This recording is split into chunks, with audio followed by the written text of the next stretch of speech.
Hello everyone, welcome back to my channel. இன்றைக்கி இந்த வீடியோவில் ஒரு சண்டே vlog தான் பார்க்க போகிறோம். ஸோ வாங்க வீடியோக்குள்ளே போகலாம்.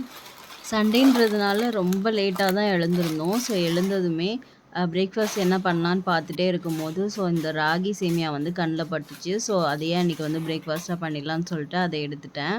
ஸோ அதை 2 கப் தண்ணியில் ஒரு பாக்கெட்டையுமே நான் யூஸ் பண்ணிட்டேன். ஸோ எல்லாத்தையுமே அதில் போட்டு ஊற வச்சுட்டேன். கொஞ்ச நேரம் இது ஊறணும். ஸோ அதுக்குள்ளே டீ போட்டுடலான்னு சொல்லிட்டு டீ போட்டாச்சு. அன்றைக்கி ஜிஞ்சர் டீ தான் போட்டிருந்தேன்.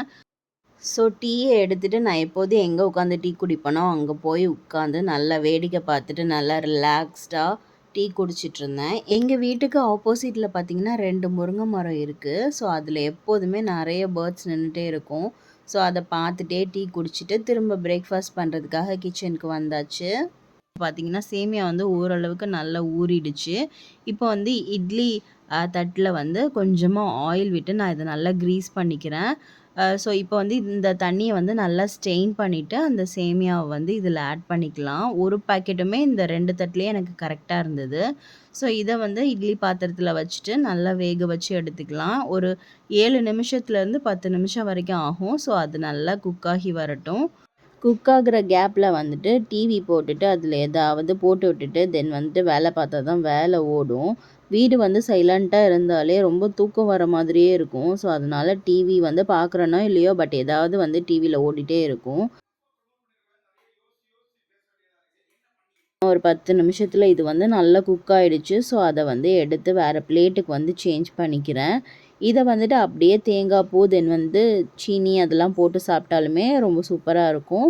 பட் நான் அதை தாளித்து எடுக்க போகிறேன். வெங்காயம், வத்தல், பச்சை மிளகா, கடுகு, ஜீரகம் இதெல்லாம் போட்டுட்டு தாளிச்சிட்டு லாஸ்ட்டாக தேங்காயும் அரைச்சி போட்டிருக்கேன். ஸோ ஹஸ்பண்டுக்கு சீனி வச்சு சாப்பிடுவாங்க. நான் அப்படியே சாப்பிட்ருவேன். ஸோ அவங்களுக்கு வச்சு கொடுத்துட்டு நானுமே சாப்பிட்டுட்டேன். அன்றைக்கி லன்ச் போட்டி ஹஸ்பண்ட் எடுத்துகிட்டு வந்திருந்தாங்க. ஸோ சிக்கன், மட்டன் செஞ்சு ரொம்ப போர் அடிச்சதுனால இன்றைக்கி இப்படி ட்ரை பண்ணலாம் அப்படின்னு சொல்லிட்டு அதை வாங்கிட்டு நல்லா வாஷ் பண்ணிட்டோம். அதை வாஷ் பண்ணி எடுக்கிறதுக்கே எனக்கு 1 ஹவருக்கு மேலே ஆயிடுச்சு. ஸோ அதை ஃபஸ்ட்டு வெந்நீரில் கொஞ்சம் மஞ்சத்தூள், உப்பெல்லாம் போட்டுட்டு அதை கொஞ்சம் நேரம் விட்டுட்டு தென் அதை நல்லா வாஷ் பண்ணி எடுக்கணும். நான் ஒரு 10-15 தடவை நல்லா க்ளீன் பண்ணி எடுத்துட்டேன்.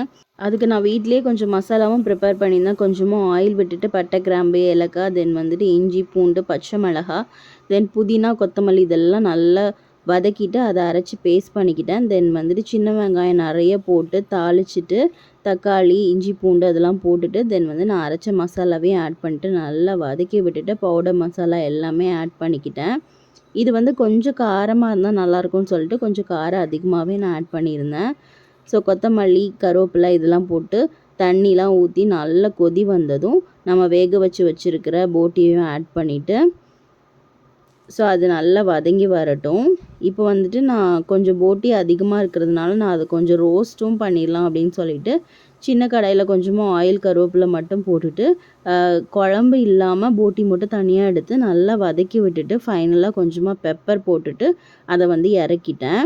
இப்போ குழம்புக்காக நான் தேங்காய், ஜீரகம், மிளகு, சோம்பு இதெல்லாம் போட்டு அரைச்சி குழம்புல ஊற்றி கடைசியாக தாளிச்சிட்டேன். ஸோ குழம்பு, போட்டி ரோஸ்ட்டுமே ரெடி ஆகிடுச்சு.